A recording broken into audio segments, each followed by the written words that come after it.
Good evening, everyone. I'm going to call to order the Lakewood City Council Workshop virtual meeting, April 6, 2020 at 5 p.m. Will the clerk please call the roll? Hall, Here. Abel, Here. Vincent, Here. Guwine, Here.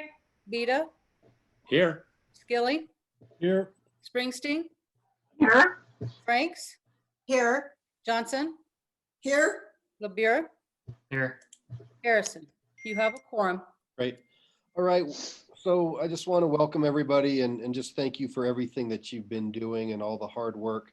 We have a couple hours to get through a pretty robust agenda, but keep in mind all this was done in a pre-COVID-19 world.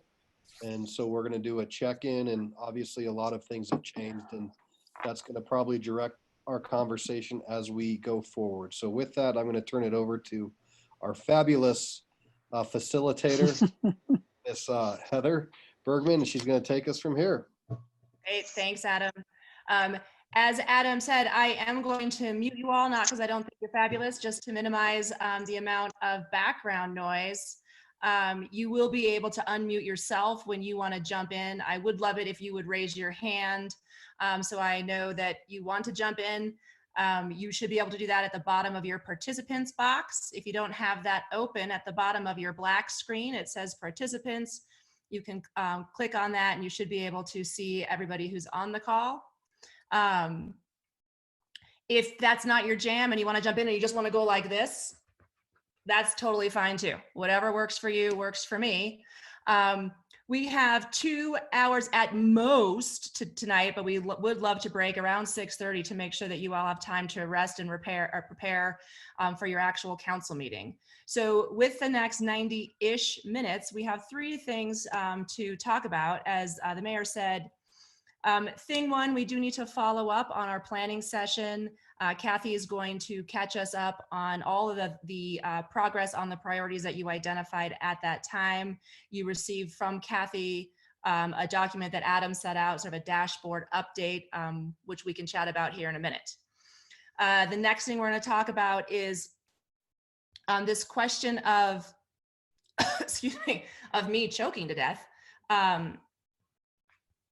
Is what are we going to do, we the city, what do you all want to do now in light of the COVID-19 coronavirus situation? What does that mean for your priorities? How are those things different now in light of corona or not? And then all of those things sort of roll into the juicy bit here at the bottom, which is, what is basically your council work plan look like going forward? Have your priorities changed? How are you going to run meetings? Is this going to work for you for the foreseeable future? If so, do you want to agree to some kind of processes or mechanisms to make sure that the Zoom tool continues to work for you? If this is your second Zoom, you've already noticed there are some quirks and some limitations to the tool. I use it at least twice a day, and it sounds like a couple of others of you do as well. So we might be able to brainstorm some potential mechanisms to maximize your comfort with the tool if you're going to be using it for quite some time. Oh, the middle thing I forgot to talk about, we need to check in on those 3 forms that we chatted about at the retreat to determine if you're using those, and just as a quick reminder where to find them and what they're for. So my apologies for missing the middle bit.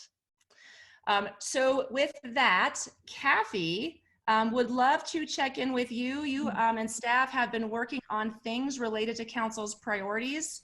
Wondering if you would be willing to catch us up? Yes, of course. Thanks, Heather. Good evening, everyone. It's fun to see you all this way and all your smiling faces. So what I'll do is, I think you had this document. Does that look familiar? The mayor sent that to you, I think, a couple days ago, and I'm not gonna spend a lot of time going through all the detail and the action steps unless you have questions. I'll just highlight the top 6 and put them in priority order that you agreed to on February 1st. Try to think of this in terms of before this current environment of the pandemic, right? Because on February 1st, we weren't under these unusual circumstances. And so let's think about it that way, just so that we can talk about the priorities that you established at that meeting on February 1st. And here's how you decided those, and in order. The first one was long-range funding strategy. The second was economic strategy. The third was homelessness. You'll remember there already is a countywide effort, and you want Lakewood to take the lead role, and we're continuing to do that. We've recently hired a navigator and are about to hire the second one. The third is affordable housing. That was an important priority for you as it relates to availability in our community. Number 5 is sustainability, again, a priority for you. And finally, transportation safety.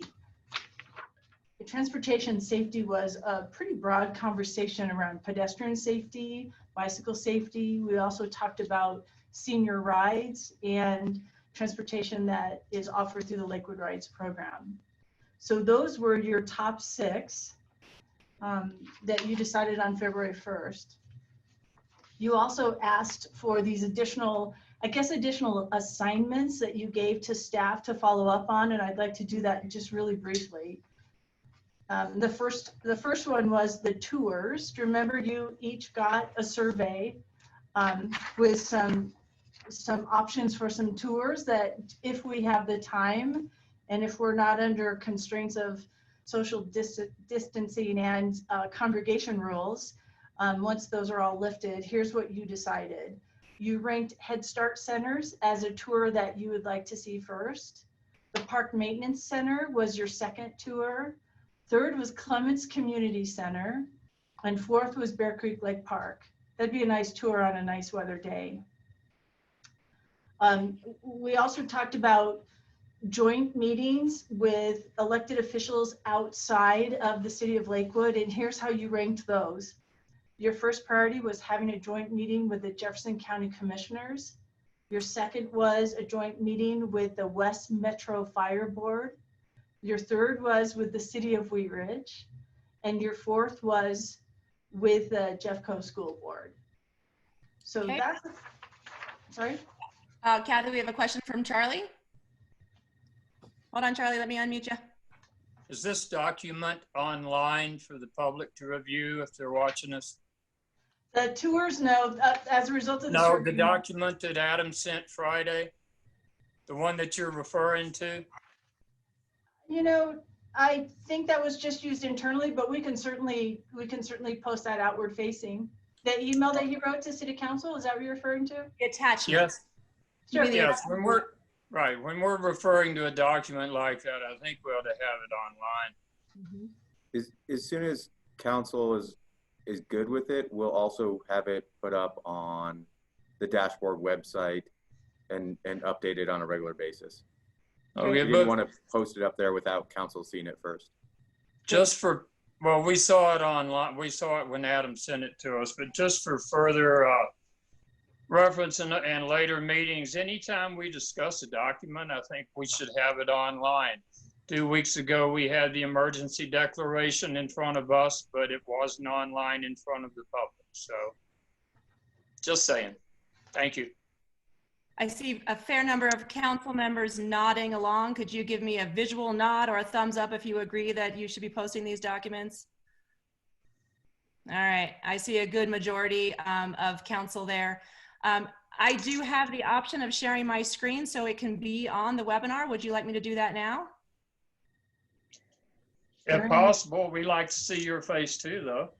Well, I mean, I hate for you to have to make a terrible choice between my stunning disposition. Let me work on that while Kathy Okay. continues. Thank you. Thank you. Thanks, Heather.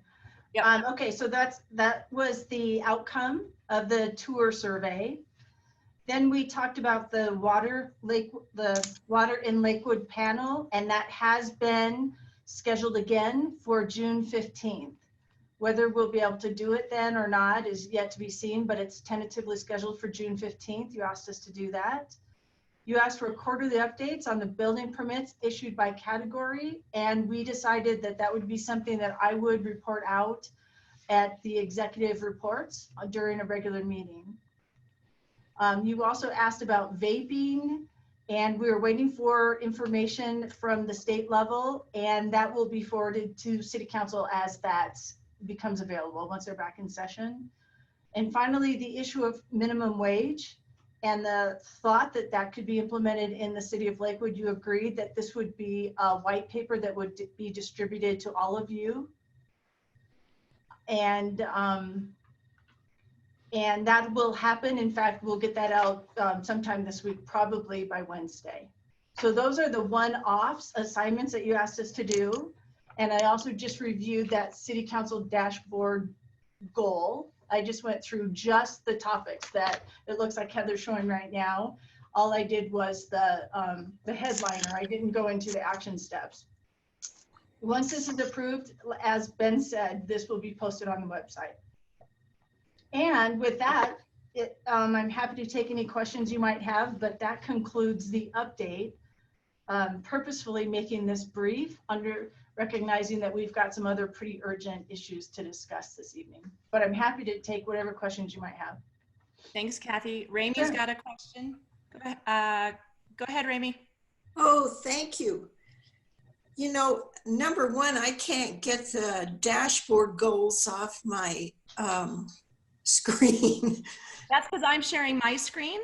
Oh. So that it's forcing you to look at it, but it's not forcing you to like it. Okay, because I've got it on my other computer. You know, after I started looking at these, I realized I actually do have a couple questions. The first one was on the long range goals, and we've got revenue enhancements. I guess I'd like to have an idea of what that looks like, number one. Number two, under economic strategy, with the changing retail landscape, we need to hear about, we're talking about the strategies there. I think that maybe we need to hear what that presentation is going to be before we actually ratify this. Also under that, we've got a new urban renewal area, and I wondered if that was actually out there, or if you have an idea where it would be. Under homelessness, we've got economic development strategies to provide job opportunities.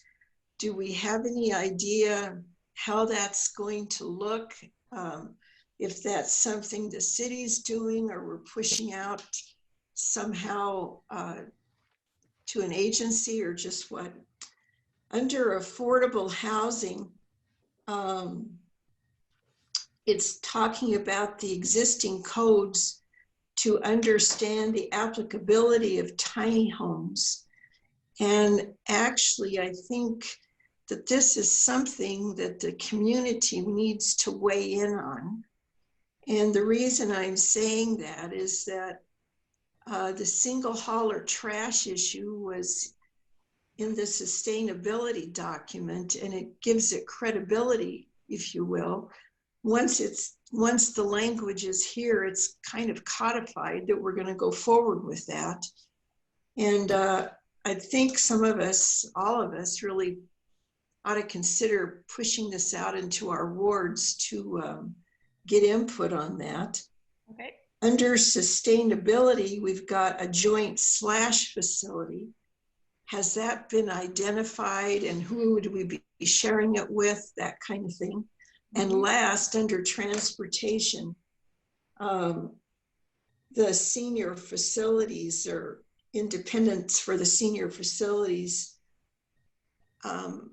it's come to my attention that we've got some senior facilities that are private that have not purchased a van or anything to provide transportation for their residents. And I'm concerned that they're thinking that this is going to be something that the city's going to be providing for them. It would be good if we could somehow direct some of these facilities to grant money, fundraising, that kind of thing, so that they can help be part of the transportation for their facility. Great. That's all. Thanks, Ramey. Kathy, it seems like a couple of those questions maybe all go together as a bundle about how are you thinking about the current financial situation, given that the context has perhaps changed. On the other items, are you able to provide a pretty brief response to Ramey's question now? What do you think?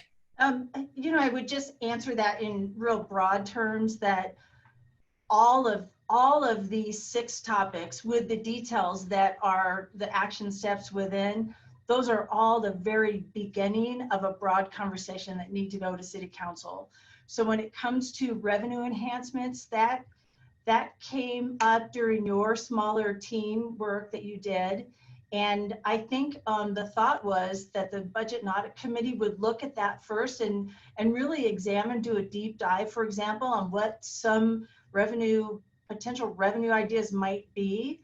And then it would go to all of council just to have that conversation and that community conversation, whether that ends up as something that goes forward or not. This is just the beginning of that conversation that came up at the retreat. On the economic strategy, talking about the LRA, that was something that we've actually discussed for the past year. It came up a year ago, and then it made it to number 2 in terms of priorities. If as you see on there, it says, should you wish, if you look at C, it says, should you wish to move forward? That's just a further conversation. And again, that's a topic that would be decided upon by council. And you said something about a broad economic development conversation, and that's actually scheduled. I'm trying to look at the chart right now. That's actually scheduled for a meeting in May 4th. Whether that happens or not, maybe that'll get moved back, I don't know. But absolutely, you decided as a group that we need to start with a broad education on economic development, and then these other factors would fall into that. Homelessness, I don't know that there's been any efforts today, at least from the city's work on job creation with homelessness. That's certainly something we can look at if that's what you'd like to see. Affordable housing, I think you talked about tiny homes. Again, that came up as a recommendation from some of that smaller committee work that happened at the planning session. That's going to be a big conversation for City Council. Is that something you want to allow? And if so, how and where and how does that happen? So this is again, just the beginning. If you want to take that off as a group, you can certainly do that. Sustainability, joint site. I talked a little bit about the potential of a joint site at the session in February. And to be honest with you, further conversation on that particular topic have dwindled because we were dealing with the county and the county's been otherwise distracted. So we haven't talked about the joint /site, at least not to any detail. And finally, transportation, talking about seniors. Again, that's one of those programs that the citizens of Lakewood have enjoyed over the years. There's a high cost to it. And some people on City Council would like to see that expanded. I think other people on council would like to see that contracted. And so again, that to me, that's another conversation that needs to have a good amount of time with the public input to see what do the constituents, what does the community want to see as it relates to transportation provided by the city. So Ramey, I'd be happy to visit with you in more detail about any or all of this, but that's just my recollection. If as a group tonight, you decide you want to change any of these action items, you can absolutely do that, or you can change the direction. This is really your document that informs the staff in terms of priorities and where we should be focused. And hold on, Ramey, hold on. Okay, go ahead, briefly respond. Could you and then please help me get this document off of the screen here? I don't know how to do it. So you can't do it because I'm sharing it so that everyone can see it, because folks had asked that when it's forced on your screen like this, it means anyone watching the webinar can also see it. I'll take it down here. I'm so sorry, it's annoying though, I totally understand. So Kathy, for now, what you're hoping for from council is we'll take a few more questions or comments, and then you're looking for council to say, yep, that looks like the right set of stuff that we said at the planning session, carry on, and then we'll get to our our subsequent agenda items. Does that sound right? Yes, that's right. That's right. Okay. Dave, what are your thoughts? Let me unmute you. Oh, go ahead. Oh, We're running a little low on time here. The email that we sent out on Friday and conversations that we've had with some of you and emails we received, tonight really we need to focus on what we're going to do in the next month or 2 months ahead. This conversation about our long-range philosophical priorities, that was fine in February, but right now we need to concentrate on what we're doing moving forward. And we have a lot to get through. So with all due respect, I think we should table this entire discussion, and I would rather get consensus that we move on to discuss short-term goals, short-term agendas and priorities, and get moving on that. It's almost 5:30 already, and we've gotten nowhere on what we described on Friday and what I think a lot of you agree with, that we need to get going. okay. I got a lot of hands up. I'm going to crank through and would love for everyone to be super, super brief. And if you could respond to Dave's, if you prefer that, that makes sense to me. Adam, go. Yeah, no, certainly. Thank you, Dave. So yeah, the gist of this is, some of the things in our short-term goals or long-term goals related to COVID might actually fall in, like homelessness, economic development strategy. So I think the goal is absolutely do a check-in. These are our priorities, but council, should we make our #1 priority right now COVID-19, and that'll eclipse everything that we have on this? There still might be some synergies, but move forward with that. And my consensus, my statement is yes. And then when everybody else has a chance to talk, I'm happy to go back and just highlight what I heard from council via that email and do a check-in to make sure council is cool with that as well. That'd be great. Thanks, Adam. Sharon, you're up. Go ahead. I agree. Thanks. Love brevity, always our friend. Jacob, you're up. Go ahead. Yeah, thank you. Just a quick question. This might help with easing this conversation a little bit. First of all, I agree there's a lot of synergies in here. And the other thing is these things align, a lot of these, with COVID. Obviously, funding is important. Economic strategy is going to be more important than ever. Dealing with homelessness, affordable housing, those are all going to continue to be important. Question, do these sort of ABC like framing under these, does that lock us in here where, we're not able to talk about more specifics in these things? Because some of these things are just repeat things that we've talked about year after year, and they're not action items necessarily. So I'm just wondering about that. For example, like sustainability talks a little bit about prioritization. I mean, we have a sustainability plan, so we don't have to keep writing it year after year. I think the question is, can we get some action items that are maybe in that sustainability plan to council to vote yes or no on? Another example might be transportation, talk a little bit about sidewalk path and information about sidewalks and things like that. We had that last year. I think we had something similar the year before. If we have some action items on that, I'm happy to take a look at those. If we have time and ability with staff capacity, et cetera, then yeah, we should be looking at those. We've been talking about that for years, and we haven't made a whole lot of changes on a council level to those things.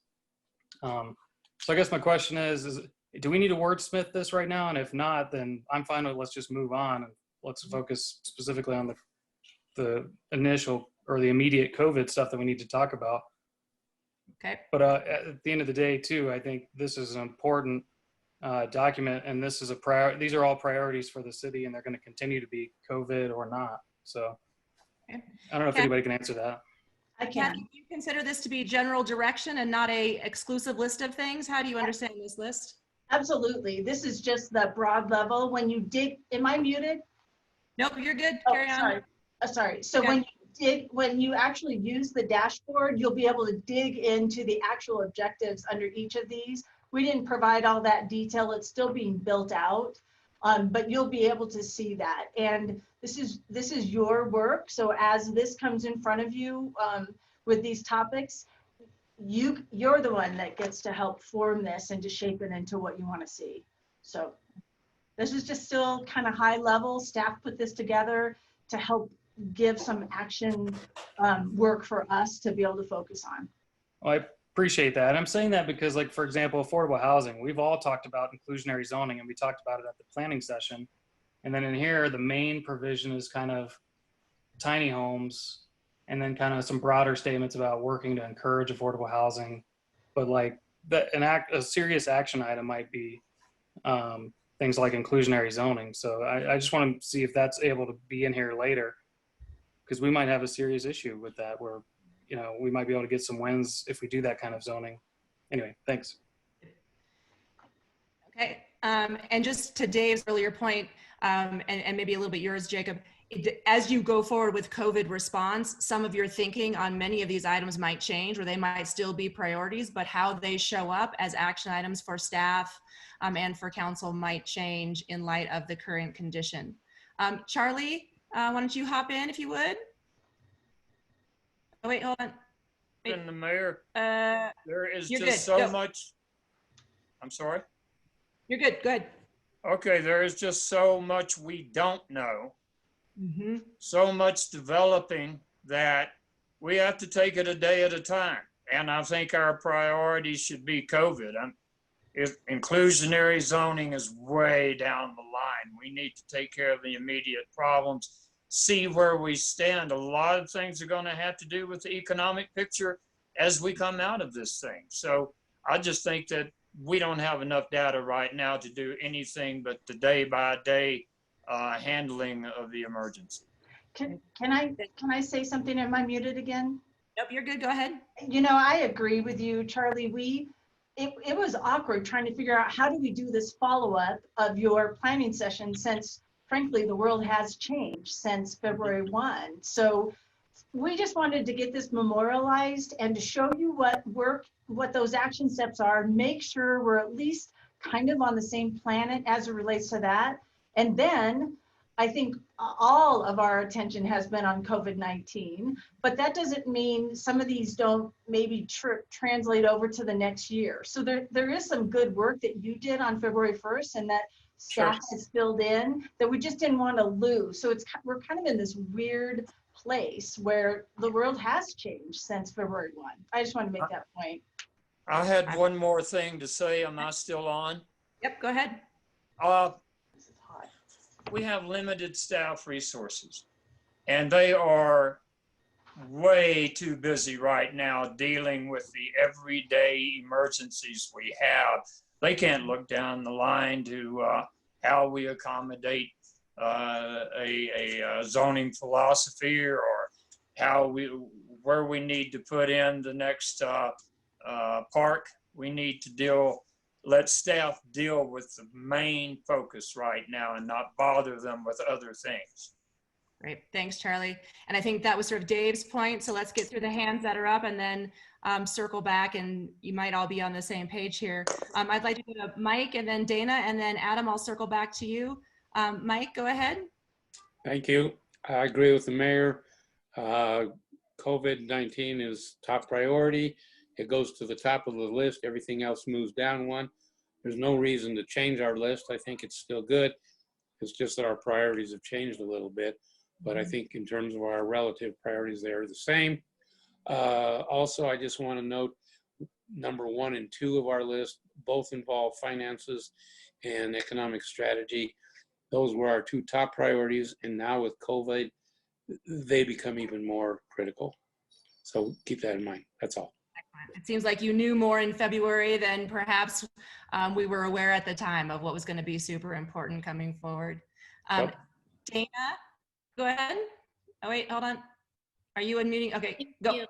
Yes, hi. I fully agree. I think the short-term priority needs to be COVID and all of our attention should be on that. I think that it would be helpful to revisit this once we have more information and the dust has settled and we know what the economic picture is going to look like. And at that time, we may want to reorder some of this. I know the economic impacts of this are on the top of all of our mind as well. So support doing that. Great, thanks, Dana. Adam, did you want to jump in generally and also summarize what you heard in response to your email? Yeah. So I think Great. there's general consensus that we're going to move forward with COVID-19 response. Really, that's our main goal as of right now. I think we've heard from the majority of council indicating. I just want to test that. Is there anybody that wants to say different? Okay, so with that said, this was really cool to hear from council, and I know it's odd because a lot of times we have this opportunity to have this conversation when we're at the dais, but we tested something as far as, you know, when we look at COVID response, how do we direct staff? What does that look like? It's so big, it's moving fast. And so we put something out that basically was shelter, food, and jobs, right? Economic development. And so when I started to receive the responses, they fell into two kind of categories. Certainly those categories, but one were the core functions of the city, what we do internally, and that is the budget, what our budget is going to look like as we move forward. What does that look like for city operations? So I heard about public safety, right? Making sure that we continue to keep the public safe. What does this look like in terms of crime maybe increasing, unfortunately, during these times, as well as the health, just the general health of the community and what that looks like. So those were kind of the inside things. And the outside things were, how do we look at rent? How do we look at jobs? How do we look at food? And what's cool is we all want to help everybody in any way that we can. And Kathy and I had bounced this off a little bit today. And it is humbling because when you look at where we're at, we really do perform three core functions: police, parks, and, you know, public safety, that road type of infrastructure. So to council, what does that look like further? Do we continue with that core mission? And maybe, you know, Kathy, what does that look like internally? I know you've already done some things. And then what do we do outside of that, if anything, right? And maybe we don't know enough right now to make that decision. And do we have that check-in going forward? So that's kind of what I encapsulated. And Dave, you were part of talking to some council members. I just want to check in with you real quick. And then maybe Kathy, you want to talk internally, and then we can go further. It's a great summary. Thanks, Adam. Dave, did you want to jump in? Yeah, we did. We have had those discussions, and it is, we did get a wide array of, I'll call them asks, and what folks had as far as, you know, there was public safety was a big one, communication was a big one. Obviously, we did the economic development, the jobs piece, that is a big one. And I think, you know, a lot of what we probably need to talk about, what we tried to do in that Friday email was really say, okay, we all know that that we want to help people. Obviously, that's a big ticket item. We all want to do the best by the residents, help them in any way that we can, but we need something tangible, actionable, something that we can grasp onto and actually accomplish in the short term. And what does that look like? I mean, outside of just saying, let's spend a bunch of money, which probably is the most effective way of doing things, but things, you know, that Adam and I have discussed are, you know, lobbying efforts, getting some big picture goals. There's been some recent successes with that. That communication piece, how do we help small businesses is the best way to do that. Set them up with those communication things. There's a lot of businesses, all 7,000 of them, that may not know all of the things that the state and the feds are offering, that banks are offering right now. And those are resources that hopefully we can connect them with. And then finally, it seems like there are folks in the community that do a really good job of delivering food. There's a lot of folks that do a good job of supporting businesses. We have the chamber, we have EDC, we have the smaller business groups, the Alameda folks. I think we need to really lean into them. They're the ones that are dealing with the businesses on an everyday basis. And some of the things that we've talked about is, what's the best way to do that? How do we lean into those folks and create policies that will help them in turn help our community? So that was some of the higher level stuff that we were talking about. Once we received all of the emails from council, it really does seem like everyone's on the same page. It's just figuring out what those action items can be coming out of tonight. What can we look forward to in our next meetings? What can we act on in a week, 2 weeks? What can we send staff working on today and this week to come back to us and say, hey, this is what we're hearing. These are some things that we can pursue on a policy level. Great. That's excellent, Dave. Adam, did you want to say something? Then I would love to hear from Dana.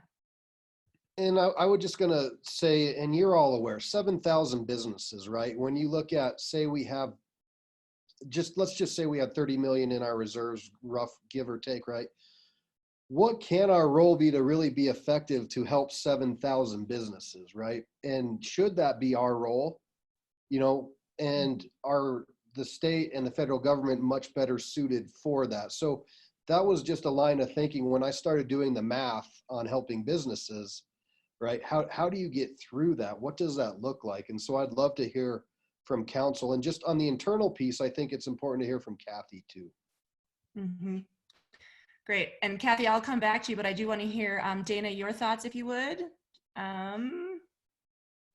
want to unmute yourself, or should I unmute you? Yep. Okay.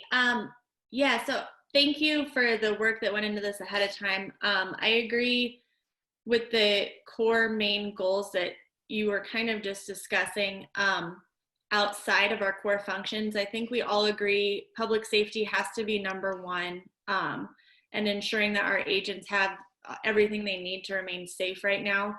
My understanding is that is already happening. And so if we're going to look at goals related to COVID above and beyond that, I like the goals that were listed. I think public health should be the first one. We've been talking about that. That's everything that we've done up to this point has been related to public health. And so we may or may not need to take additional action, but just for example, you know, the reason that we're meeting on Zoom right now is public health. The reason that we had to put the emergency ordinance in place is public health. So I think it's just important that we're clear with the community that public health is still the biggest priority right now. In terms of actions that I think we could potentially take on the other items, I'm a little hesitant to start trying to make grant programs right out of the gate when we don't know what our own budget impacts are going to be. I think we may very well want to do that. My concern would be just we don't even know the scope of this yet, or what the scope of the need is. So I think that we should be prepared to do that. I don't know that that's the first thing we should do. I think that we should absolutely work on advocacy for food, shelter, and business. Last 2 points here. I think that same thing with and related to business and economy. I think it might be helpful if we initiated some kind of task force. I know the governor has done this on a statewide level. I think that a regional approach might also be good right now, because our needs are going to be different from needs throughout the state. I think we don't necessarily know what that's going to look like yet, but I think beginning to put that framework now will not leave us flat-footed. And I think that maybe using the model like we did on homelessness throughout the county might be a smart approach. Last point I want to make is just around communication. I know a ton of outreach has been done already through the city. I think that just making sure there's not any gaps, and that there's a consistent message going to everyone about any major updates, like if there's a stay in place order, is that getting pushed through all of our Facebook channels? Is that getting sent to all of the emails that we have? Because I think, again, public health, the faster that we get this under control, the faster we get back to economic normalcy. So. Excellent. Thanks, Dana. We'll hear from Jacob and then from Charlie. And Jacob, okay, I'm gonna unmute you. Oh, can you hear me? Yep, good. Great. I think first and foremost, I'd love to hear from Kathy or the mayor, or maybe both, about sort of what you're hearing from, you know, hospitals, what you're hearing from businesses, what you're kind of hearing from the community. I think we all have our own groups or whatever, but obviously I know Kathy and obviously the mayor, just sort of citywide, probably have a little bit different perspective because you guys have been sort of on the ground a little bit more. So I'd love to hear just sort of what you guys are hearing. But I would just add real quick that obviously there is some more federal legislation discussions happening. NLC is really engaged and CML with those. They're talking about CDBG funds. So I think there are some already openings. For example, when we talked a little bit about homelessness, CDBG funds, that's something where we are going to get this grant probably no matter what. That's something where we might just be able to reorient our priorities right now to help with COVID a little bit more. I know Dave talked a little bit about vouchers, so that's something that we can kind of focus and hone more in on those type of things with those type of funds. So that's maybe something we should be considering. Task force, I like that idea. I'd love to hear other people's thoughts on that. Grants for businesses. Now we do have specific economic development funds that I think would be more suitable for that sort of thing. I hear what the mayor is saying about 7,000 businesses, but at the same time, not all those businesses obviously are going to be struggling. So it might be something where we can, if we have a pulse in the community of what the actual need is, maybe it's a lot smaller than that.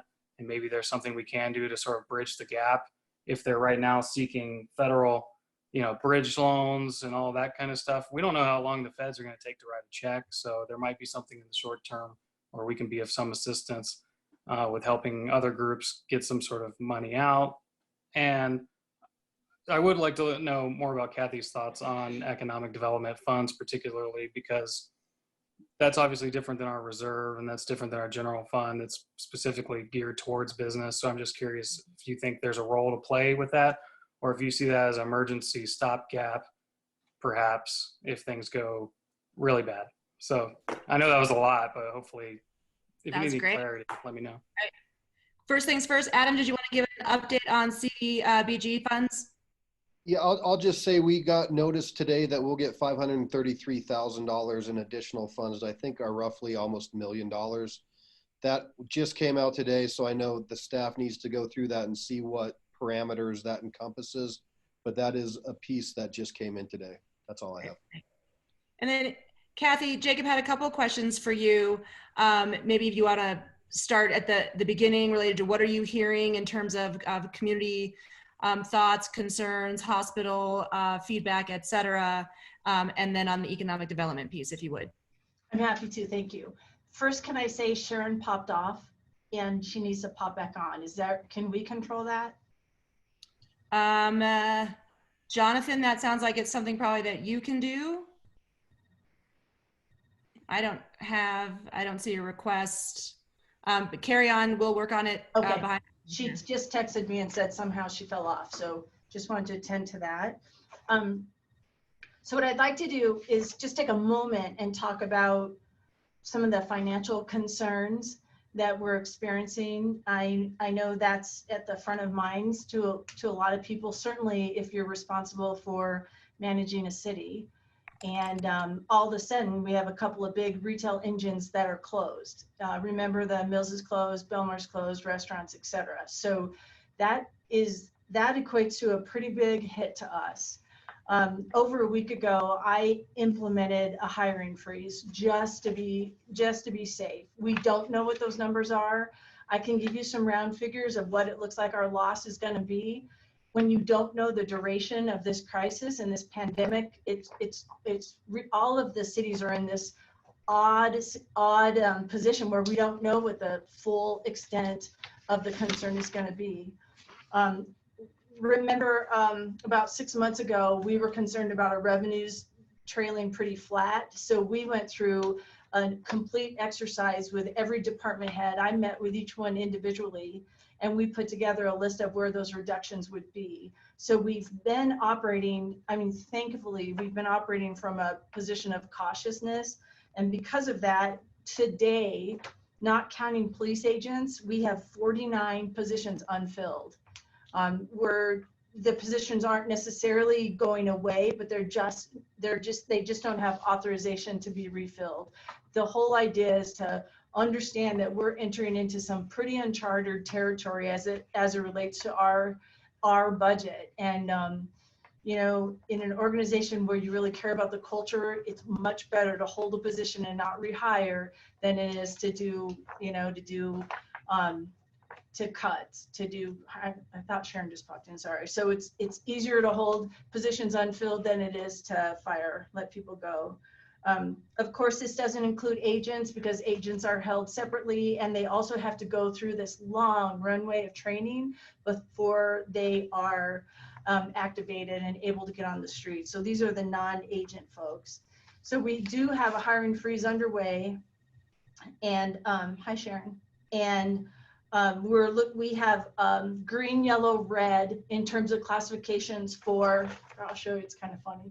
This is just our budget sheet where we're looking at some pretty easy reductions that we're looking at. It's, you know, training and travel, some of those that you can cut off without really harming the function of the organization. And then when you get to the reds, those have big impacts, and certainly that would be a product of a lot of conversations with you. And we're monitoring the budget really closely. With the mills down, with a lot of the restaurants down, and with Belmar, it looks like our loss is about, oh, it's hard to say. It's hard to say, but it looks like through May, if things continue on the trajectory that they are right now, it looks like we'll be at about a million loss in revenue. That's a really rough number. It's just an estimate, but that shows you kind of the scale of what we're dealing with. So, you know, our reserves are pretty healthy. We're at, depends who you are. If you think they're healthy or too meager, that we're at about $30 million. Reserves are meant for these tough times, and that would be a tough policy question for you in terms of expending the reserves to help us through this. So we're watching this really carefully, and yeah, so I just wanted to put kind of that reality check into this. Great. What we're hearing on the streets, just frankly, we're just really dealing with employees, the fear, the anxiety, people feeling like they're exposed. Our police department, we're changing our response to calls because we don't, as I had said at the last meeting, we're careful not to put police in harm's way. Thinking a lot about exposure, thinking a lot about the health of employees. If you come to City Hall, the doors are locked. So please call first and I'll come and help you get in, or you guys have codes. It's a different world here. A lot of employees are working at home, and there's a pretty high level of anxiety that our employees are experiencing, as well as our entire country. So how's that Thanks. for a downer? That was good. And Adam, Jacob had also asked if you were hearing anything from folks, any news on your end, and then we'll go to Charlie. Yeah, I mean, I think it's been great that two of our main business associations, Alameda Connects and West Colfax, created some small grant programs. That went out pretty fast. I think they're back out. I've heard from a lot of businesses that actually the forms are pretty easy to do once you get them connected. And also unemployment, if you're a sole proprietor or you're an independent contractor, over the next couple of weeks, they're going to roll out some unemployment programs for those folks that traditionally could not get that. So I think it's that navigation, but it's a fear of folks who saved for a rainy day, but if this rainy day lasts a long time, they're going to be really struggling. And so that's what I've heard from the business community. And then the hospitals, certainly, and Anita mentioned this, the protection is an issue. And we've done a couple of drives to try to help that. The CEOs of both Lutheran and St. Anthony communicate with the city.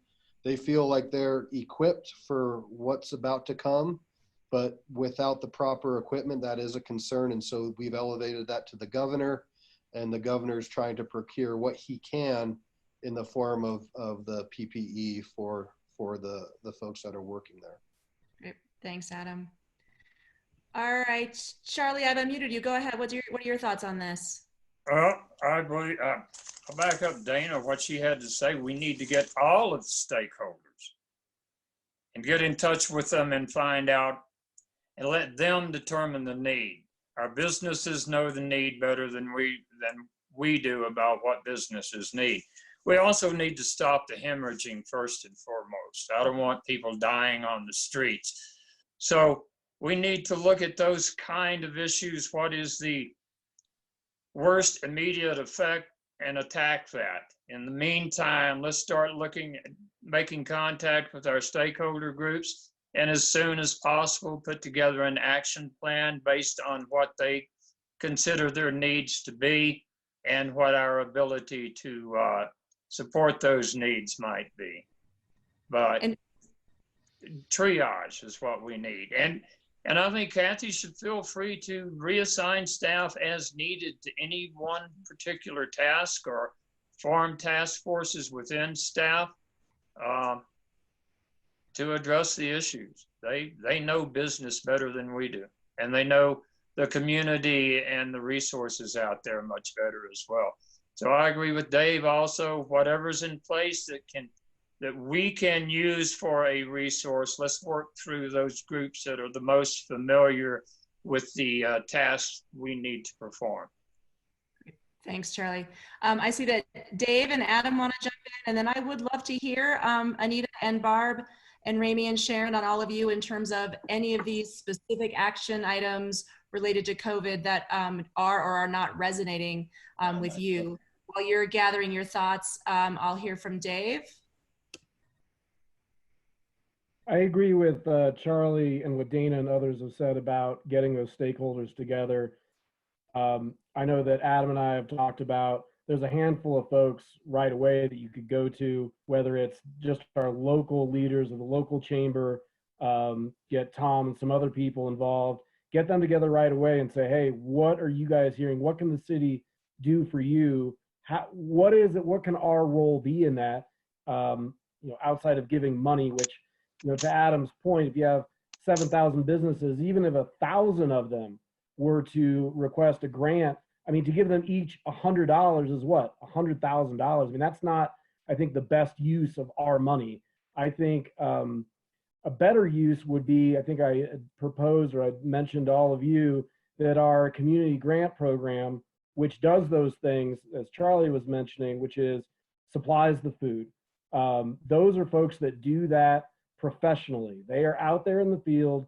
They know how to get the food to people. And anecdotally, what I'm seeing on the ground is our local food banks here are, just here in Green Mountain, they're seeing quadruple the amount of people coming through there getting food. So that's 4 times just in that one location.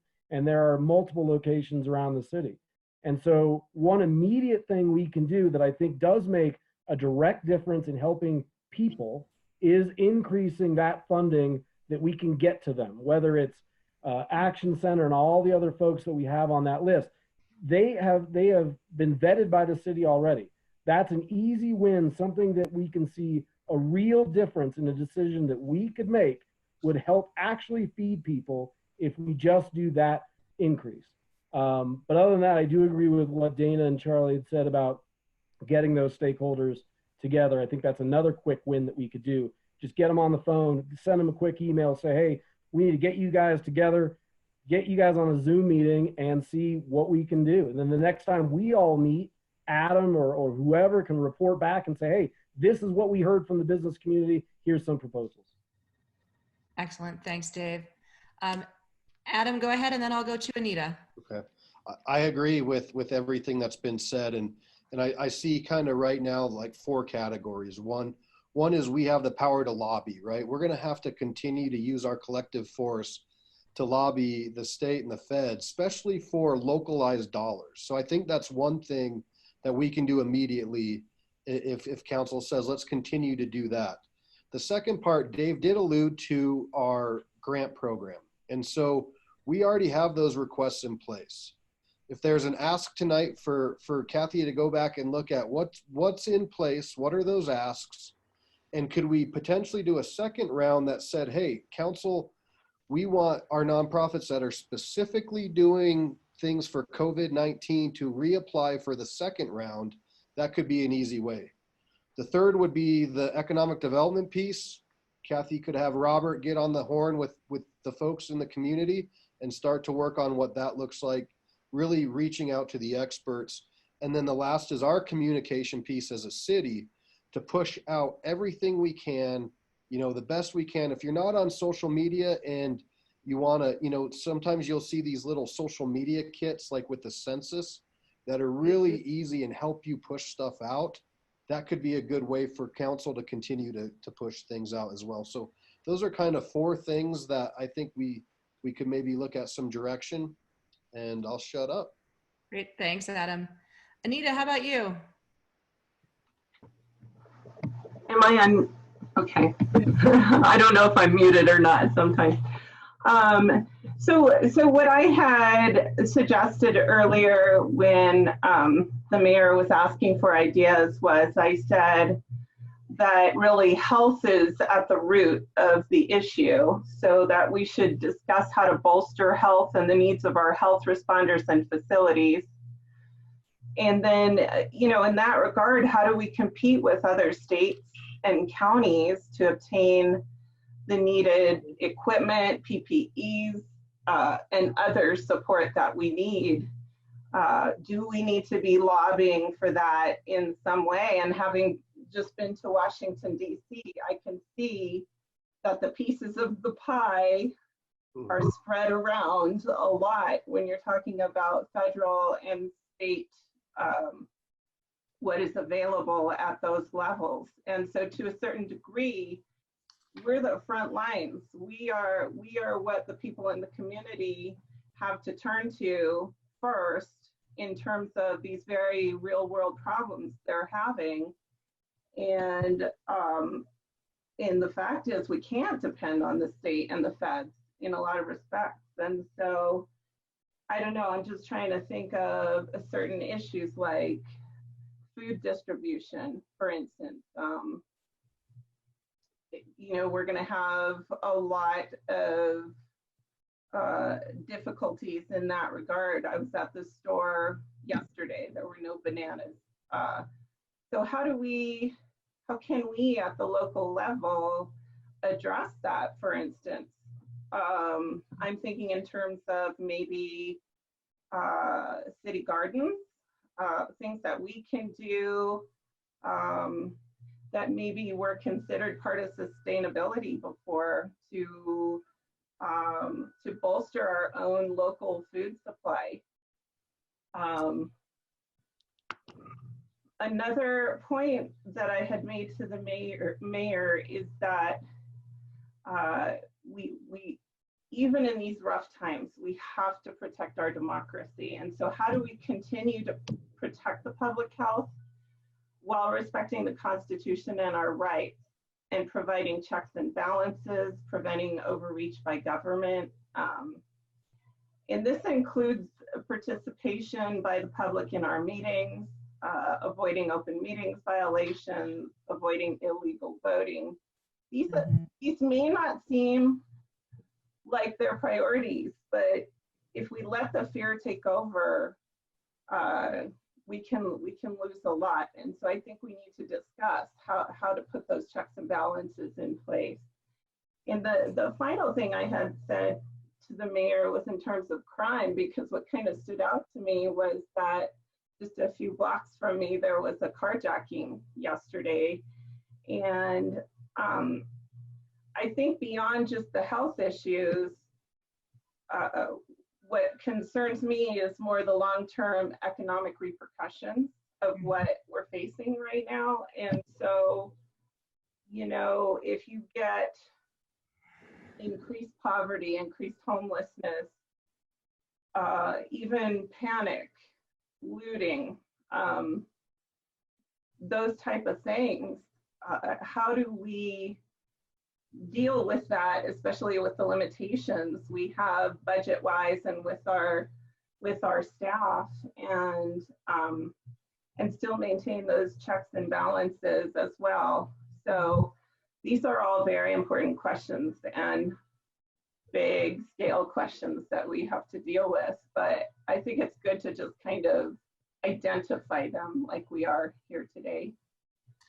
I think that's great. And Anita raises a point that is also coming up on our agenda, at least on the council meeting part. How are you going to carry on with the democratic components of council meetings? We can at least cover that part today. Some of those other bigger questions might be for another day. I'd like to hear from Sharon, and then Barb, Mike, and Ramey would love to hear from each of you and see if we can't give staff at least some near-term action items to work on, and then we can circle back to some of our other agenda items. Sharon, you're up. Okay. Something became very apparent to me today. I had to pick up a few items at Safeway, and it was this Safeway that I went to that was on Colfax. And to me, it became very apparent there were almost have and have-nots.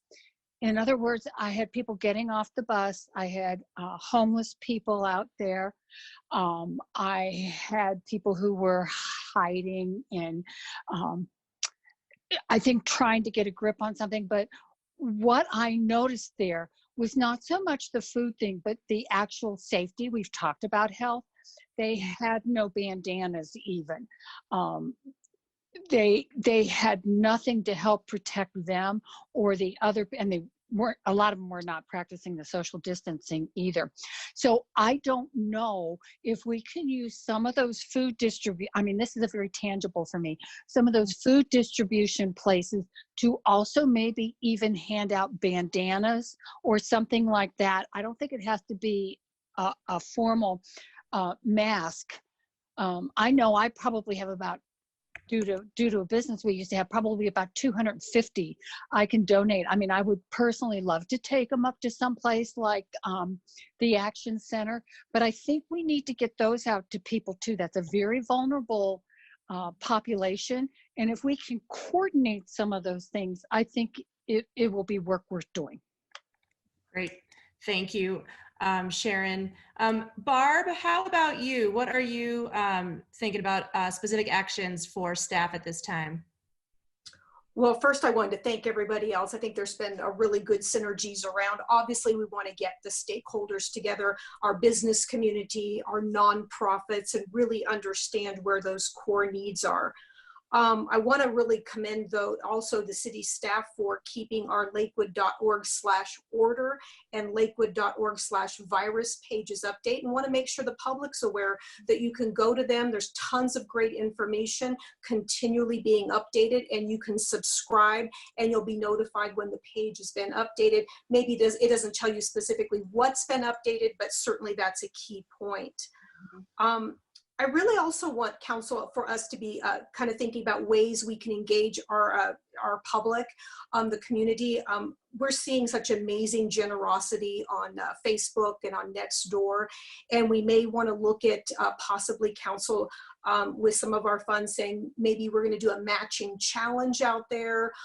We may want to make sure that people who are sheltering and staying home at the present, maybe they've got an employer who matches contributions, and find ways to maybe even propagate out the list of nonprofits that we've already pre-vetted, where people can feel safe and comfortable that they're ones who support the Lakewood community, and we can help funnel dollars towards them. I think that's a real meaningful way to engage our community through their employers and through maybe a city challenge, and then even citizens challenging friends and neighbors. Really, resources are going to be what's needed for a lot of these folks, like our Action Center, which provides a variety of services. Mental health, we want to make sure that people who are struggling can get those resources. So I agree with what everybody said, but I think very actionable things would be some kind of either information center or someplace where we can help engage our community, who I know wants to help in real meaningful ways. And that's another way to propagate out the work that we do as well. So I'm very much in agreement with all the things that have been discussed. Great. Thanks, Barb. I appreciate that. Mike, what are you thinking? Well, thank you. I agree with, a lot of the things that have been said. Lots of good ideas. I mentioned in my email earlier today, one of my concerns is our agents, our police agents on the street. I'm concerned about them becoming discouraged with the tremendous load that's put on them, the additional risk that they are undertaking right now, and how they may look at it and say, I don't know if this is worth putting myself and my family at further risk here. and seeing, hopefully not, but a mass exodus of our agents. And so I think I would ask our staff to be aware of possibility and be trying to keep a pulse on what's going on in the department. And if that, means that we have to open up the checkbook and to offer some sort of financial incentives for them to stick it out with us during these troubling times, I think that's something we ought to be looking at. So again, public safety is my first concern, and our agents on the street. That's all. Okay. That's great stuff, Mike. Thank you. Ramey, how about you? Thank you. I guess I'm unmuted. No, Well, you're first, okay, thank you. First, it is really nice that all of us are actually coming together in a state of unity with this. I really appreciate all the good ideas that everybody's been bringing out there. I liked the idea about the stakeholders weighing in. They know what their needs are better than we do, and we should be asking them, getting outreach. I see our role as a city, that of communication, education, making sure that people know where the food distribution points are. Nobody should be going hungry during this in our city of Lakewood. I agree with Adam about lobbying. That's a big part of this. And as Nita alluded to in DC, when you start to speak out, they do start to listen to us. That includes our ward newsletters to put our websites on it. But those to me are our top roles. I would caution that we look at actually giving any money or extra money to any entity, whether it's nonprofit or whatever. Once you start down that road, you can never back out. And that's just the way it works with public policy. And we need to see what the realities of our budget are first before we start getting excited. It's easy to want to put money out there, but we really do need to protect our core functions. And remembering that our core functions are the police department and the safety of the community. And then of course our roads and parks. The budget committee, I believe, is meeting tomorrow, and they're probably, I believe, going to be starting the conversation on looking at the priorities, really taking a deep dive into the budget as Kathy described it in her document there. Was really nicely done, Kathy. One thing I really want to put a shout out to, and that's Anita, who has repeatedly been looking at and bringing up the point of protecting our Constitution, and that we do keep a sense of checks and balances. That's been a concern of mine the whole way through this, and I want to thank her for that. And then I guess in closing for me is just to thank the community. When you look on Nextdoor, all the ways that people are looking at ways that they can help one another. And what I have found is that small acts of kindness are far, far more contagious than the virus. I just wanted to thank them. Thank you. Beautiful thought, Randy. Thank you so much. So I'd like to hear from Dana real quick, and then Adam, and then Kathy. I'd love to hear what you're hearing and see if we can't close this one up, because we do have a couple other things to talk about before your next meeting. Dana, go ahead.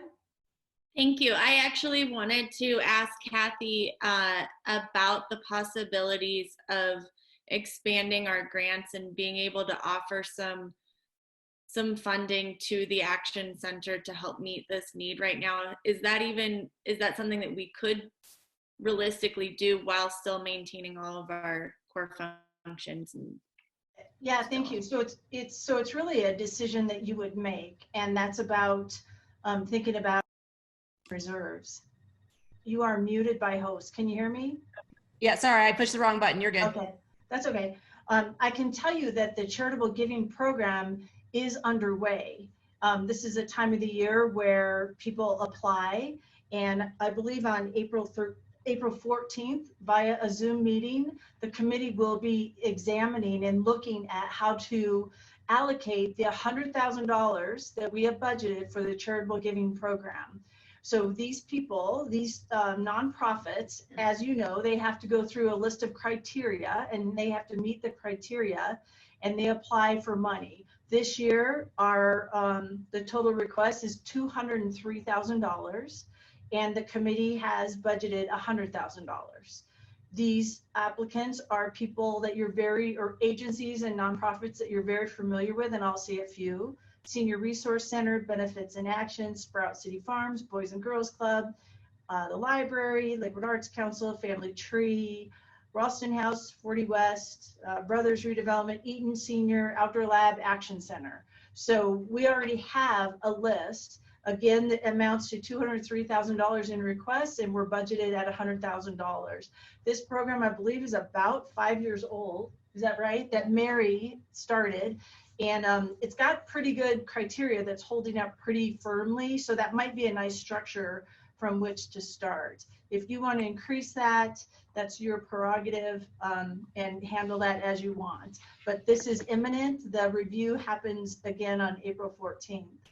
The other thing I wanted just to add is, you know, one of the most important things we can do in local government, one of the biggest commodities that we have that we do naturally is we're really good at connecting groups together. We have a capacity through our networks to help hear from our nonprofits. What's the need? Do you need funds? Do you need goods? Do you need people? Do you need humans? And then connect that with our constituents through our website, because we have such a broad distribution, and so many people look at our website. So that's a wonderful resource that we can offer to our nonprofits, and that is talking to them, understanding what their need is, and then connecting that with the community to see, do you happen to have a lot of goods? Are you interested in donating? Can you donate your time? Do you have funds you can help? And it's a nice way to use your local government to be that conduit, because the individual nonprofits don't have those resources that we have as a city. So I just wanted to remind you of that. And that's something that we're very willing to do, and to help spread those messages for the nonprofits. In terms of, again, back to in terms of those funding, I think I read the budget stuff wrong. We're at about $1 million a month. Don't quote me because we don't really know, but that's what we're projecting. So our loss so far by the end of May will probably be closer to 1.5 in terms of lost revenue. So as long as the pandemic continues, we're going to continue to feel those losses. So that's just something to measure against in terms of actions going forward. Thanks, Kathy. So folks, I'm very mindful of the time. It's 6:15. I'd love to hear from Adam, and then Jacob, and then Kathy. Would love to hear if you've heard some specific action items. So council might give you a thumbs up on those so we can move on. Go ahead, Adam. So I just want to again thank everyone, to Charlie and Anita. Certainly the triage, the health right off the bat, critically important. And we have to somewhat be vigilant in sharing with our neighbors, which is sometimes challenging, to stay home, right? To follow these rules. Sergeant Alish said this on Saturday when he did the Ward 5 meeting. He said, you know, we wouldn't have to have masks if people were staying home, right? And so you are absolutely right. And that's where that lobbying, I think, comes into effect, to really work with the governor and work with our federal delegation on the respirators, on ventilators. But we can also do the local things where we've done these 2 drives, and we had Project Hope that was part of one of those for the metro area. So we can certainly continue to do that. And on my phone call tomorrow for the Jeffco food call, I will make note of maybe saying, when we're giving out food, if we can give out masks, the homemade kind, to folks, that might be a good opportunity. And I'll bring that up with them. And then keep in mind, the Community First Foundation does have the Jeffco Hope Fund, which has just done their first round of grants for people that are really on the front lines of this issue. And so that is out there when we look at that. Again, I want to test those 4 pillars: lobbying, the potential to look at grant, not saying we have to increase our grant monies or our program, but if we did, what would that look like? How would that weigh against our budget? That's the second one. The business, kind of the collective of getting our businesses together and hearing from those folks. And the last piece is that communication. Those are still those Great. 4 pillars that maybe we could find some action on to direct staff.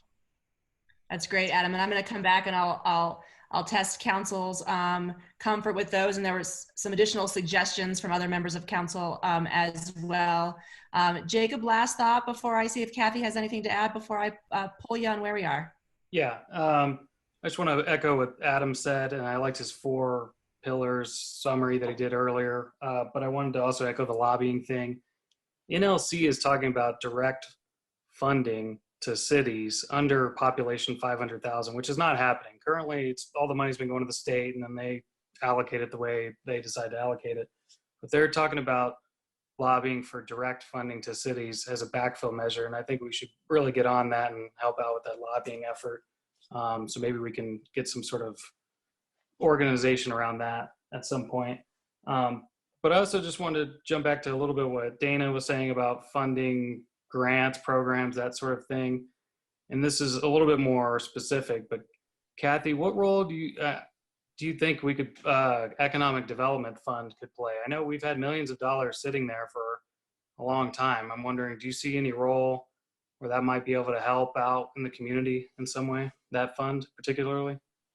Sure we could. And economic development is working there, and I didn't go over this, but they're doing a lot of work individually with our small businesses, reaching out, helping our small businesses understand what our resources, what their resources are, and helping to connect those. For example, the federal stimulus package, the unemployment, they're doing one-on-ones with our small businesses. I want to remind you, our top 10 industries are our first related by jobs. Our first is healthcare and social assistance.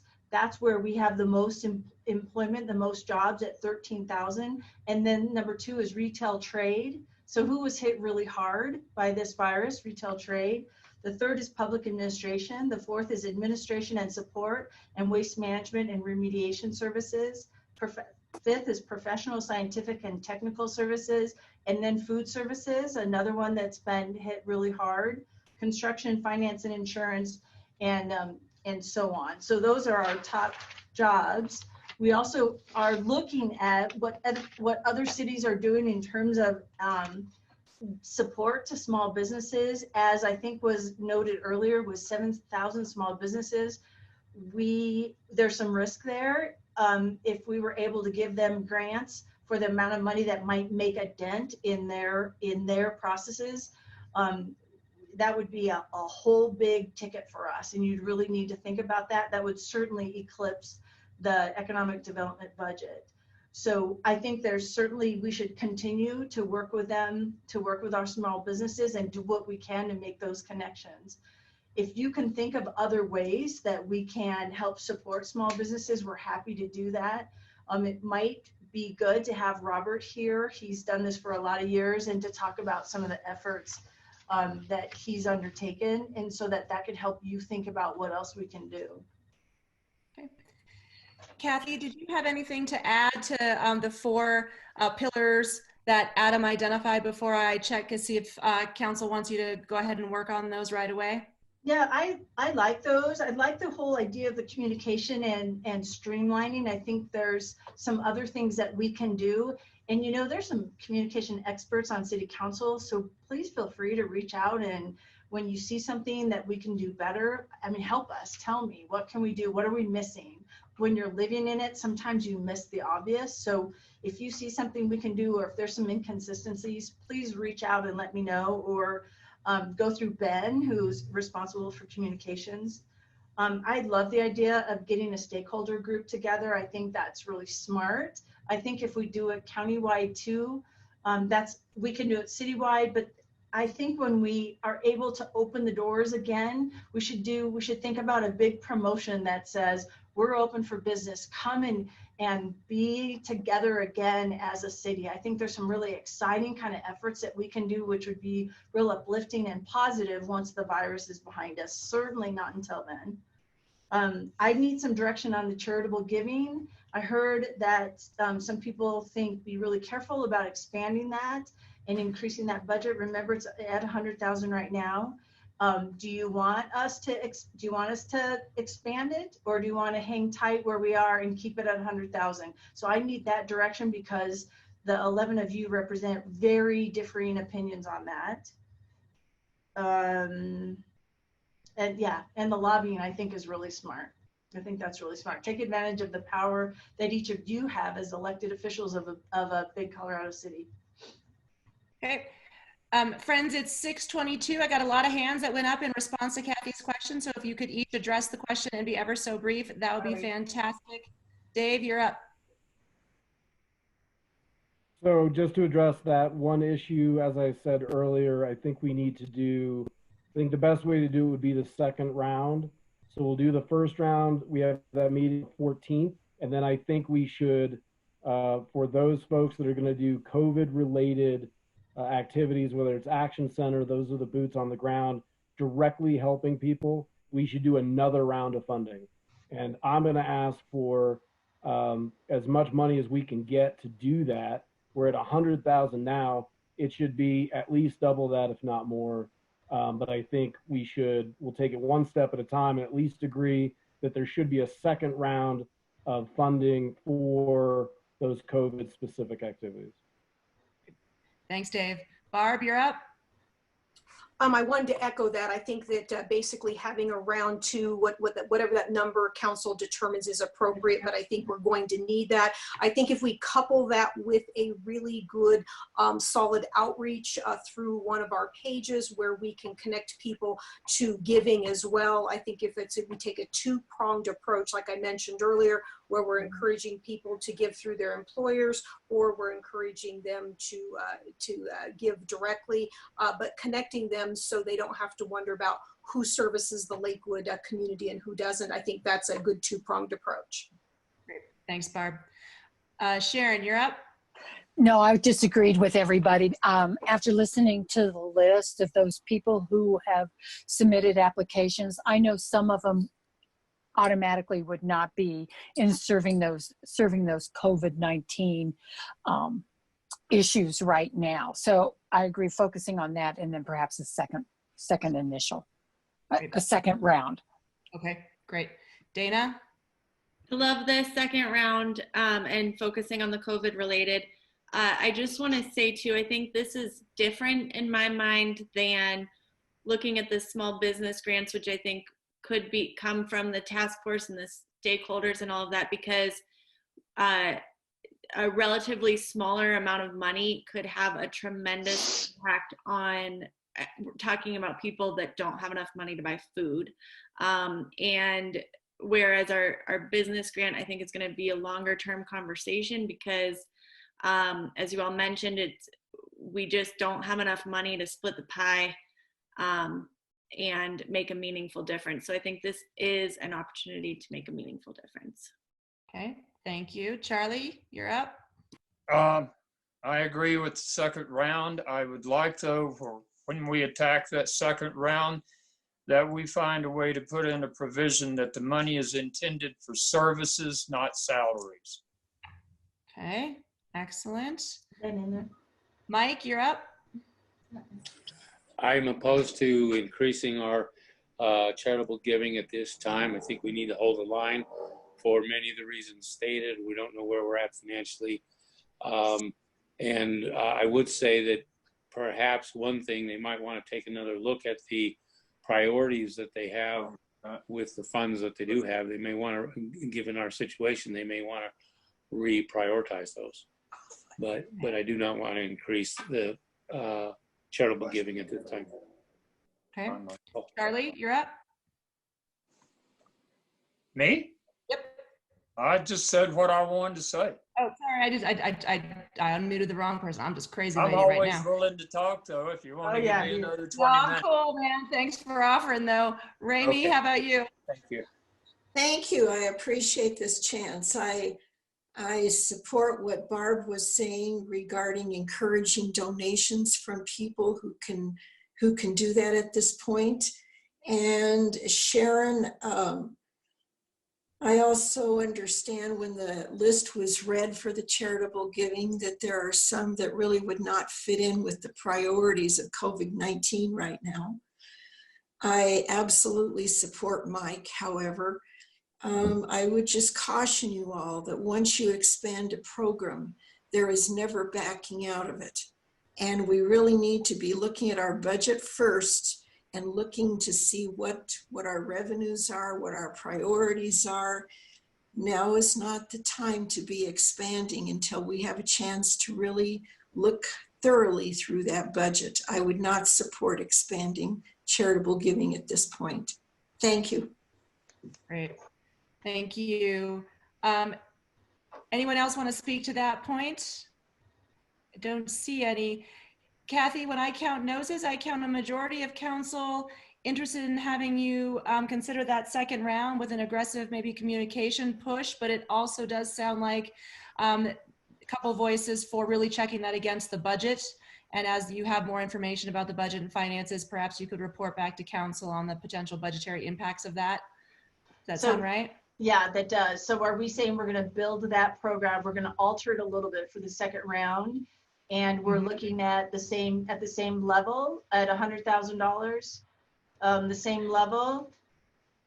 So I'd love to see real votes. I'd love to see, because we're gonna do that here in a minute.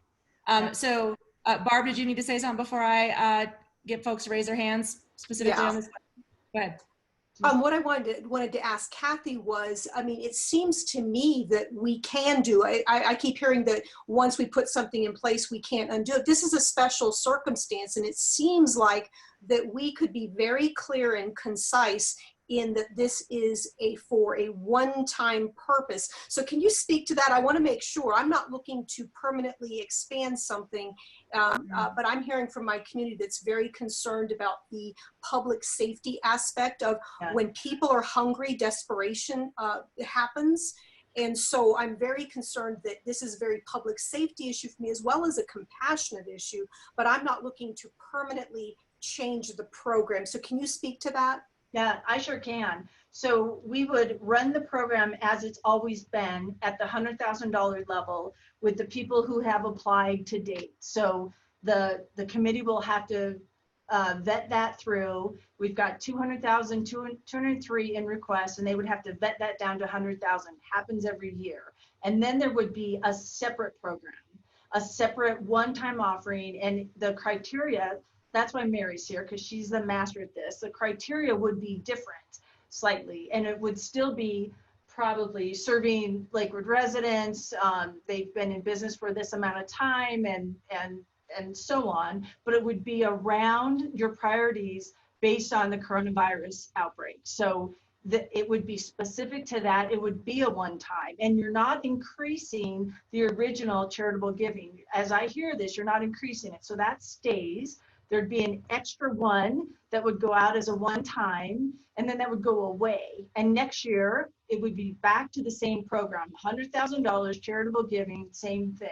So that's the idea. So you're right, it would be a separate program that's a one-time, a one-year program. God forbid we ever have this emergency again. Here's hoping not. Great, thank you. Adam, you want to say something? And then Anita, and then I would really love to poll the group and get some closure on this. Go ahead. Yeah, I would just say certainly round 1 and 2, and you see the needs this year. I'd be even willing to say fund what we have and then increase it and go up to, just put an up to number for now, because this is going to come back to us, like an up to 500,000, and let staff look and evaluate what that might look like and what that criteria would look like. And then that second round and stuff would come back to council. Okay. And Anita, last thought there? Yeah, I just wanted to express again my discomfort with voting and polling on this platform, and it's why I voted no on a lot of things at our last meeting. And I don't have a complete understanding of what we're talking about, or there's no public notice on it, and I don't want to stand in the way of something that we really need. But I don't feel comfortable with polling on something like this. So, Kathy, I was going to ask, please go ahead. Is council making policy right now if I ask them to vote? We're not voting. Well, let me just make it really clear that the existing program, the charitable giving program, has been budgeted for and it has been approved by council. The disadvantage, Anita, is this is your first year, so you don't have the advantage of having done this every year for the last 5 years. The new program would need to be approved by council, but we're just being, right now, it's just being formulated, and I don't even know exactly how much that is yet, and we have to put the criteria together. So that would come to you in a formal meeting for a formal vote, because it does take a budget action. Right. The hands up today would be, hey, yeah, staff, bring us that information so we can vote on it during a business meeting. Is that right, Kathy? Yes, and we would like for you to come up with the amount, because 100 came out and I just heard 500. There's a big disparity there. So that's what I'd like you to agree to so that we can move forward. Okay. And I'm gonna need real quick thoughts on this so we can get you polled and get you to your business meeting. Charlie, go ahead. I'm concerned that the public is not seeing this meeting. They're not hearing what we're saying. Is that correct? Ben, is that correct? Is Channel 8 is broadcasting, is that right?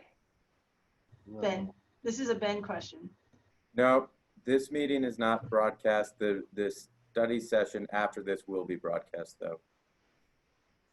Okay. That means this is not a public meeting. And all of this discussion should take place in a public meeting. I'm surprised that okay, I've said enough. Adam, do you have a thought on that? Help us out. Yeah, this is just like every other workshop format. We record it and we put it on. We don't always videotape our workshops. And so I think. No, but we allow the public to attend if they wish. We publicize it and invite folks. So this will certainly be on. It is not on right now. Right, so it's a little bit different, so people can watch it after the fact but can't watch it during, and that's a concern. That is a very big concern. Yeah, and that gets us to kind of our next point, right, which is to Anita's earlier questions. How are you going to do this going forward? I'm not sure we have time to get closure on that. Barb, love to hear your thoughts. The only thing I wanted to bring up is that the agenda actually says to watch the council meeting live for the 5 p.m. meeting. So my expectation was that this was being broadcast. The agenda does indicate. So if it's not being, that obviously, you know, what is, but certainly I think that maybe we can get closure on this by simply saying that there's a range that's been proposed. Really at this point, if we just get the staff to take a look at this, knowing that the range and all of this kind of more granularity would have to be decided during a meeting. But in the future, I want to be sure that if we're posting that it's a live meeting, anyone who tried to attend isn't able to track along. And that certainly is something we need to make sure in the future that we don't mispost that, which sets an expectation. Mm-hmm. Thanks, Barb. So the suggestion on the table is by a show of hands. If you raise your hand now, you are saying to Kathy, please bring forward to council information and a vote on a second round of community funding with a range between $100 and $500. Kathy, you'll use your discretion to bring that number. I'm not asking you to do it with your hands and your faces in your window. I would like for you to, if you support it, raise your actual hand like you've been doing for your questions. I see a hand yes from Dave. I see a hand yes from the mayor. I see a hand yes from Jacob, yes from Dana, yes from Barb.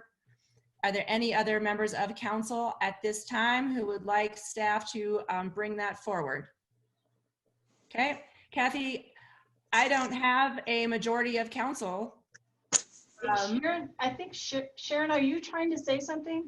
Is Sharon muted? Oh, Sharon, you're not raising your hand. Thank you. Hey, Sharon. Hi.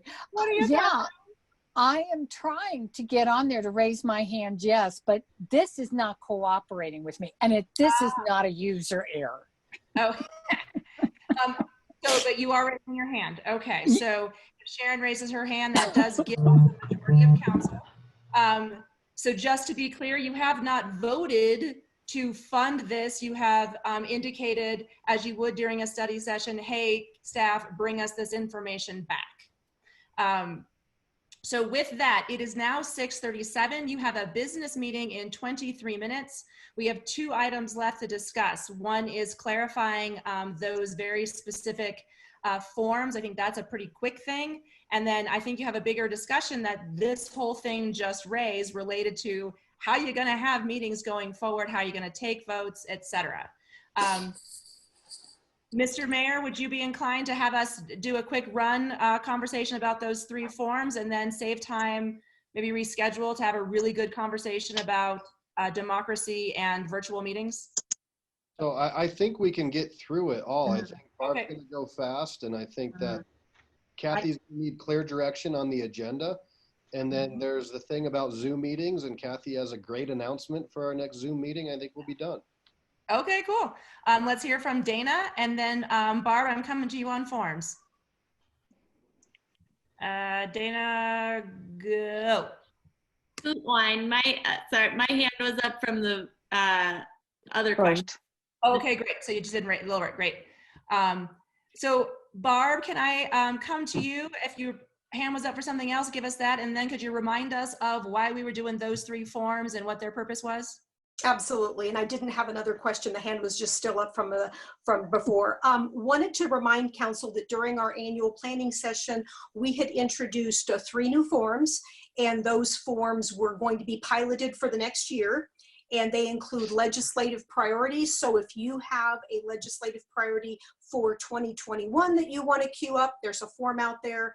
If something emergent comes out that you know it's an emergency and you need to get that in front of council, that same form will do those 2 things. We also have another form that is for legislative modifications. That's remembering our quick wins. Maybe there's just a slight language change that needs to be done. So that form would kind of help facilitate that. The third one that I want to spend just a touch more time on is our operational support and prioritization.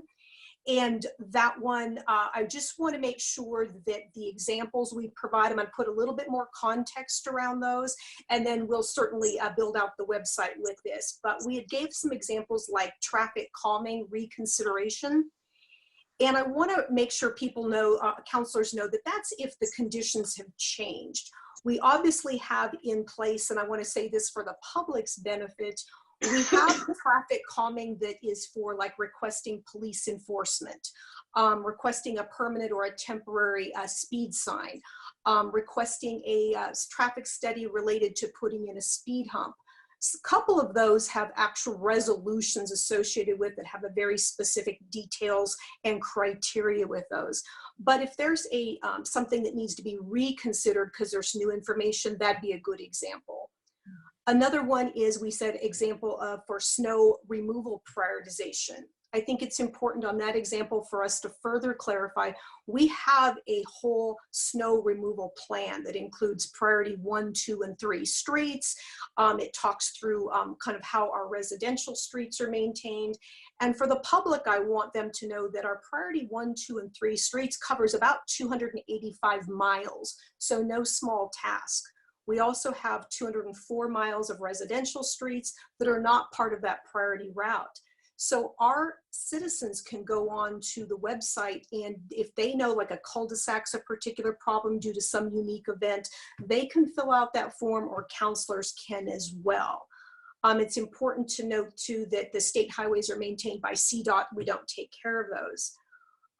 If you were, another example was expediting replacement of burned out streetlights. It's important to know, and we'll include this on the website, Lakewood only either owns or maintains about 3% of all streetlights. So we would then be almost the broker for making sure that the responsible party took care of that. So certainly council could put in one that we know about. And if it's not one that Lakewood maintains, we'll take ownership of getting that over and communicating that to who does own it. And the last one was request to expedite inspections.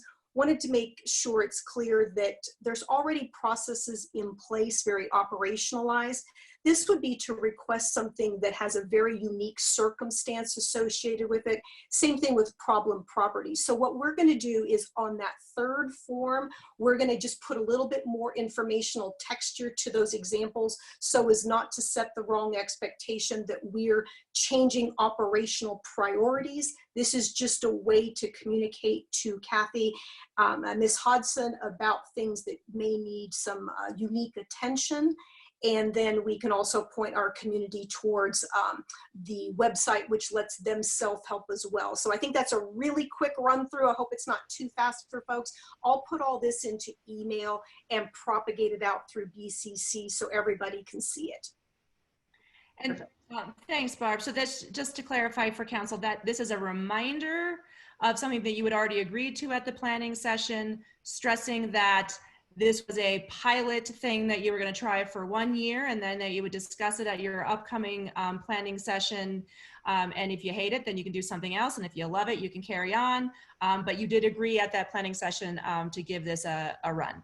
Is that right? We did, and it supplants the whole request for council action. So folks need to look at the email that the mayor sent out. It gives those 3 links. It takes you directly to those forms. We want folks to use those because what it does is it separates our legislative responsibility and then allows us a unique way to communicate with Kathy about operational issues that don't require the direct response system, which means all counselors get notified. So please reach out to me or Dave. We kind of helped put a lot of that together. We can certainly answer and make sure you have the information you need to submit the requests you need to.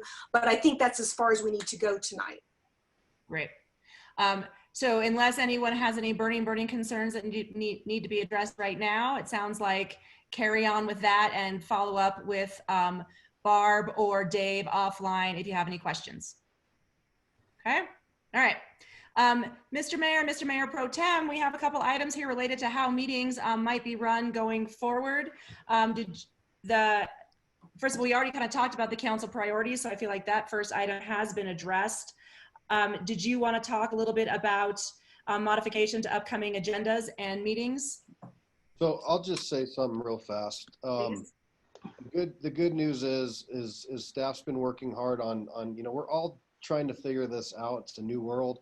Doing these virtually is interesting, but the 13th, I think, Ms. Hodson, you'll have live public comment available via the Zoom platform. So, yeah, can I speak to that just real quick? I'll make this really fast. Yeah. So at our next meeting on the 19th, we've shifted to a different format of Zoom. It's going to have 2 hosts. We will have public comment, and we will be able to have public comment. Jonathan Kirsch, who is behind the scenes right now as our second host, he will be taking the calls in, and as the calls come, he'll post it to the mayor, and people will have the same rules. Public comment, 3 minutes. They'll be able to say whatever they want to say for their 3 minutes. The mayor will have the other control, and we'll be able, like he always does, is to help people know when their 3 minutes is up. We'll have the general public comment and then the public comment around each hearing. I'm looking at the calendar to see what we have. So we're going to try it. Please be patient with us. There's always bugs, but it seems like we're going to test drive it a bunch of times this next week.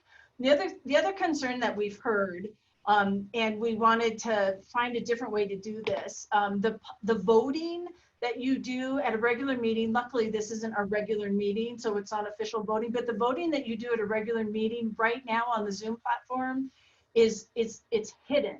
So we don't have the advantage of that big board that we have at council chambers. So what we've been throwing around is this idea that you'd have kind of a double vote. So you vote on that little hand up thing that's a part of this software, but also actually Barb and I were talking about what's another way besides putting your hand up, is there another way that you can vote with a card? So either, a dark card or a white card. This is yes and this is no, so that it's really clear to the public how you're voting, to make sure that the voting is very transparent. That's a concern because the public doesn't see how you're voting, and it's only the hosts and all of us can see how that's happening.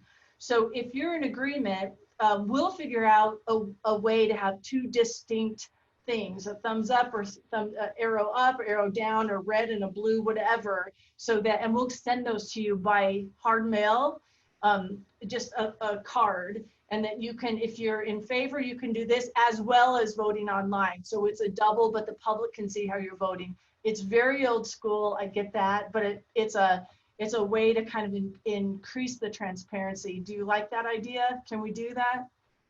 Mm-hmm. If I could get a show of hands of, yep, please try that. Charlie wants to say a thing before we do that. Go ahead, Charlie. I do. I think the mayor handled it very well in our last meeting. We would vote, and then he would say how we voted. It doesn't get much more clear than that. I don't know that, and that's very handy, and it doesn't involve flipping a card around or maybe getting the wrong side of the card. And if the mayor says somebody voted one way and they didn't, they can interrupt and say, no, Mayor, that's not the way it went. But I think Adam was very sharp in coming up with that the last time. So I won't say that very often, Adam. Let the record show Councilman Abel thought Adam did a great job. Adam, your hand was up. If you want to weigh in. Thank you, Counselor. I agree, unless for some visual reason or maybe for hearing impaired purposes, we need to do that. But after every vote, I go through and read it and I ask visually, did I get it right or did I get it wrong? So there's another check-in because it is new. So I thought that process worked fine. Okay.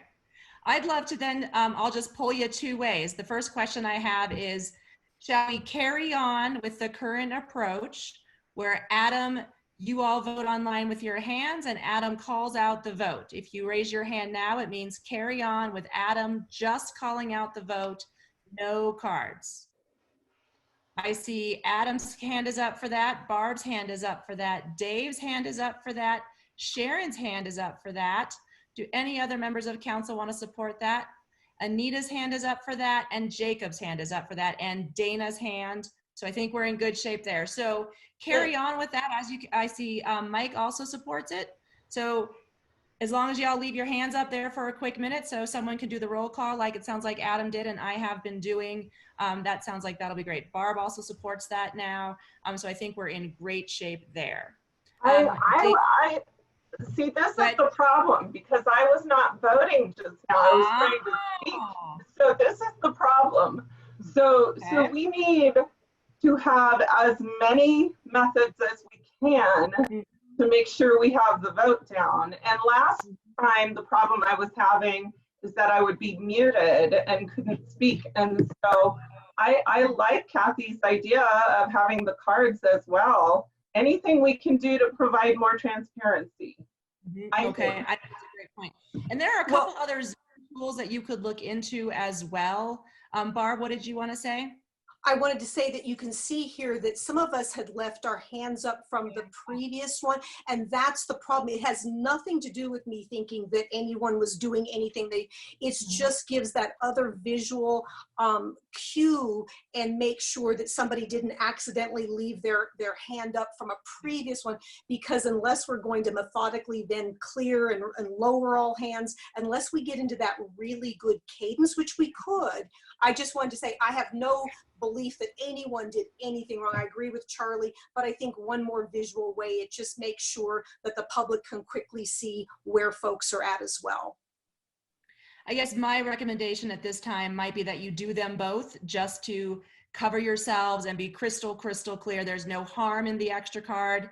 It might be redundant in some ways, but particularly while you're finding your sea legs on the Zoom and the virtual stuff, what do you say we try that?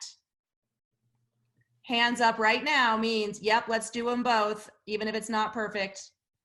And by hands up, I mean technical hands up. Here's who I have up for using both now going forward. You give everybody a chance to think. Okay. So Sharon says do both. Dana says do both. Barb says do both. Dave says do both. Anita says do both. Jacob says do both. That sounds, and Mike says do both. And Ramey has an actual hand up. Or are you supporting doing both, Ramey? I am. I'm assuming that when you mean say both, you mean a card with an up or down arrow. Yep.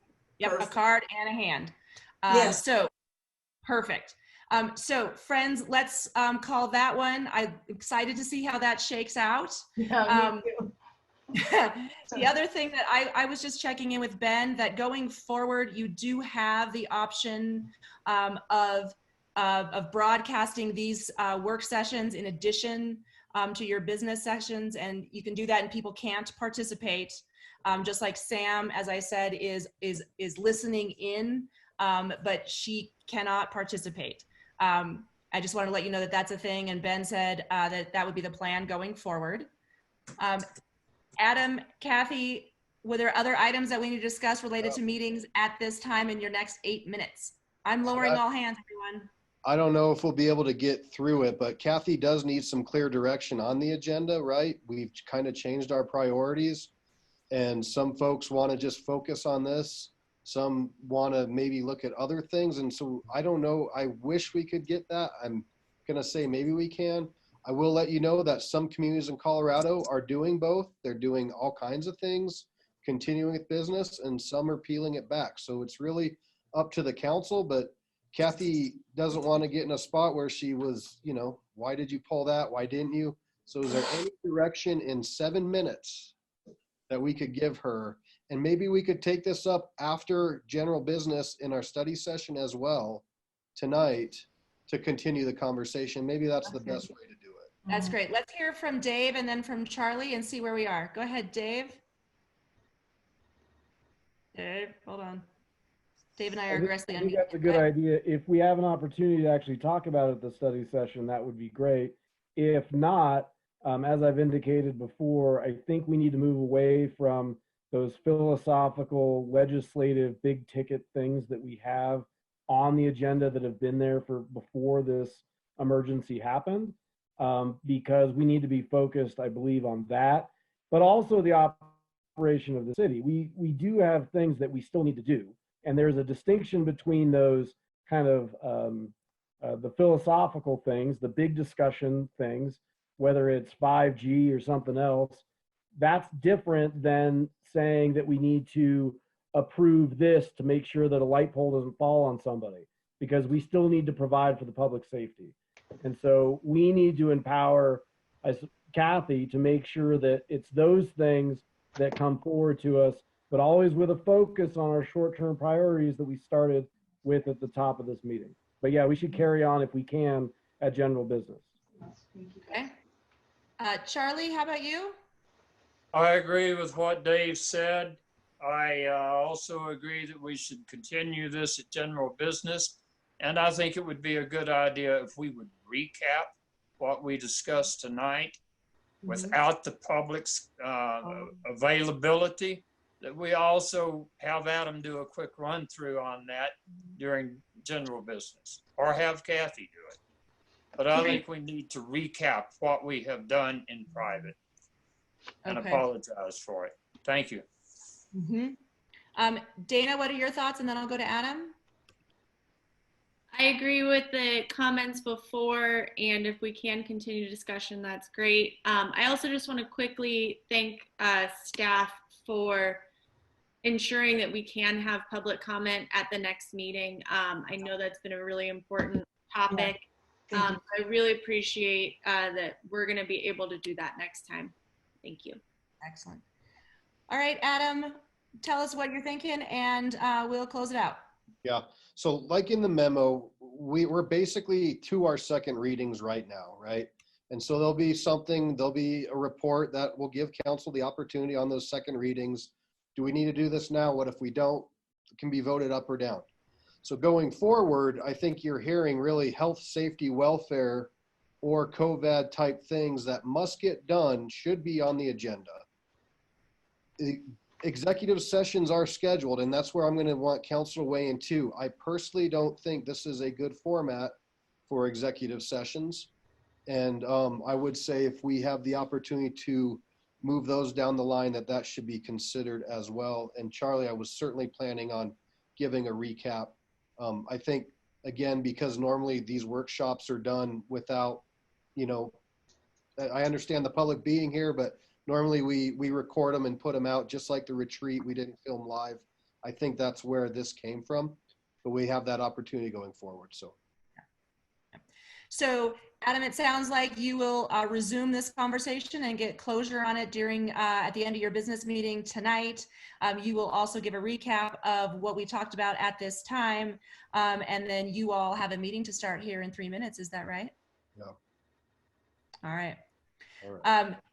Council, great conversation tonight.